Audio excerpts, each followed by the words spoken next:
Alright, so I was out here making a few sets today, and I was just riding around right on the edge of this cornfield, and you can see it's like field on this side, field kind of on that side, and then you see there's gonna be little animals and stuff like small game moving under these fences and stuff. And I saw this little trail. I don't know how good you guys could see this, but it goes right through there, and you can see if you're an animal, you'd be walking right along the trail, and you would go right under that fence right there.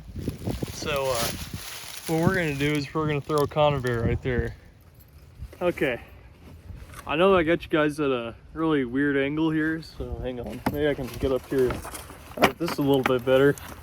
So today what we're gonna be doing is we're doing some conibear trapping. And a conibear, for those of you who aren't like familiar with them, it's what you call a kill trap. Kill trap is where the animal is walking into the trap and he's gonna die in it. So this is a conibear. You can see I've already got this ear set, and how it works is you got these two ears on a 110 conibear. You also have one ear, but you got this one, and then you got this one over here. And what you do is these are your springs, and you pull them real tight together. That's what makes that that tension that'll make that trap snap on that animal. Then once it's set, these triggers will set like this, and you want to put these on an animal's like pathway. So wherever an animal's walking, like on a small game trail, this is where you would put it. That animal would come in, this trap's not set, it'd come in, and it would, something on it would hit these triggers. And then this trap basically folds up, and it'll just catch that animal. It'll sit there, it sounds harsh, it'll either break their neck or they'll sit there and suffocate. So yeah, it's a really effective way of trapping, and it puts up the numbers. So yeah, today I'm going to show you guys how to do it. So yeah, let's get to it. I never had you guys in any good angles, but this is the best I can really work with. But right here's where we're going to put that conibear, and what we're going to do is I'm going to show you guys how to set these things real quick.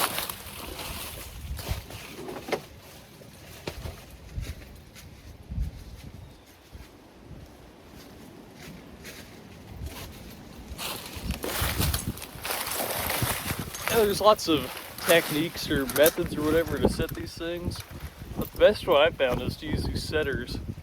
And you can use your hands, a piece of rope, anything will work. But here, actually I'll go ahead and redo this one for you just so you guys can see it. Okay, so to set these things, what you do is you got, let's see,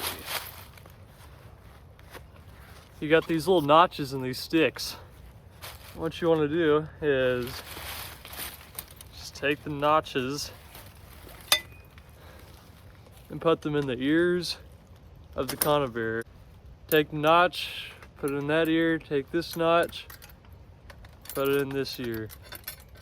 Keep in mind, I'm doing this one-handed, so that's why it's not looking too good. Alright, so I got my notches in those ears, now just squeeze them together.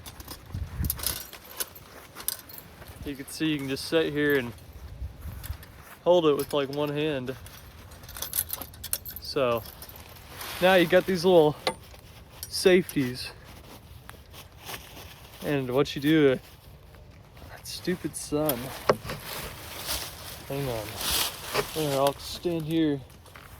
Okay, so you got these safeties right here, and all you do is you just put that over the other side of that ear, and you can see it holds it shut for you.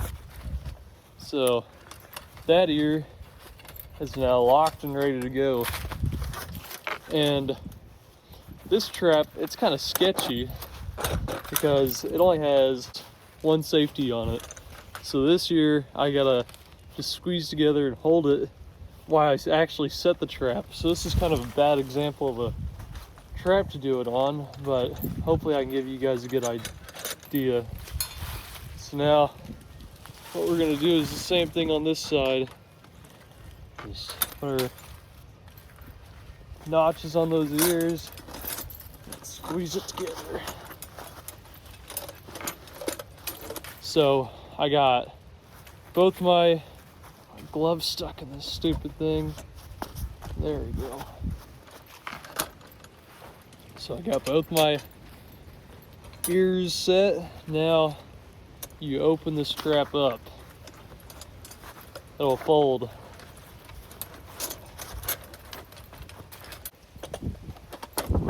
Okay, once you can get it in your hands, go ahead like this and just squeeze the trap together. You might have to situate these ears kind of. Make sure they're center. And move that trigger to the middle. Okay, so you can see the trap's pretty much set. Now, what we gotta do is, I'm gonna take these gloves off, is you've got this thing right here, and it's got 2 grooves in it. I don't know if you can see those. You got that groove and then that groove. And then this, the trigger, has this little spot in the middle of it that the groove goes into. And you're just gonna take your little things, your trigger, put that right in the middle, or however you like it. I guess this is personal preference. I like mine in the middle. I'm gonna take one of these and make sure everything's in there solid. Okay, now this trap is now set. See, I got both the ears set, and then that's set on that. So as soon as an animal walks through that, this thing's gonna fold on them, and it's either gonna suffocate them or break their neck. So now what we're gonna do is, right down here we got our little trail, and it's going right under this fence. So we're gonna set this trap right here under this fence. Once you get your trap in there, on each side of it, if there's still a room on either side of it, I like to build up some leaves or put some sort of block so they won't just walk around your trap. And I'll show you what I mean by that here in a second. So right here's the trap. My camera's foggy. Right here's the trap, and you can see I just threw some leaves on each side of it, and then the easiest path is they're going to be just stepping over this log. They're going to go right into it.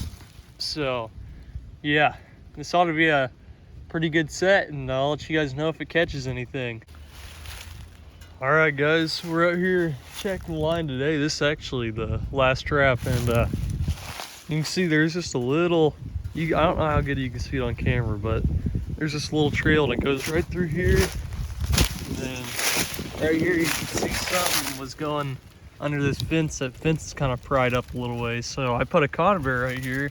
You'll notice the conibear is not there anymore. I don't bother staking my conibears down because they're a kill trap. No matter where it goes off, the animal's gonna die somewhere around there. So right there's where the trap was, and there lays the coon right there. So we're gonna go ahead and go over there and let's check him out. It's just a really nice coon, and he looks alive. His eyes are open, but he's dead. But yeah, the good thing about these conibears too is there's no bullet hole in them either. See, I got him.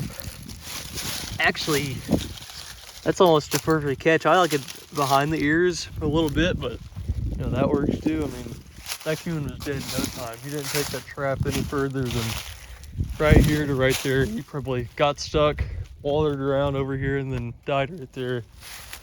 So yeah, this is a hot spot, and that'll catch a bunch of coons. I just noticed something on this coon. It's a shame, really.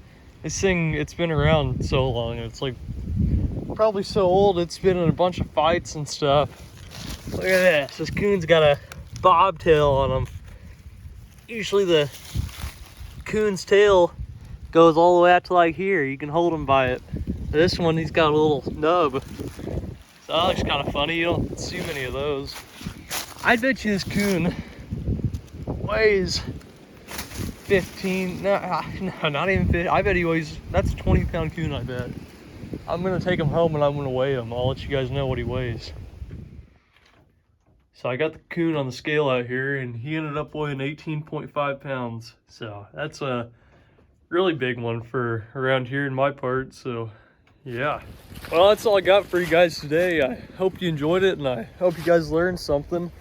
But conibare trapping, it's a really fun thing, and it's effective, and yeah, it puts up the numbers. So yeah, if you guys enjoyed this, be sure to give it a like, and I'll see you guys in the next one. Thanks for watching.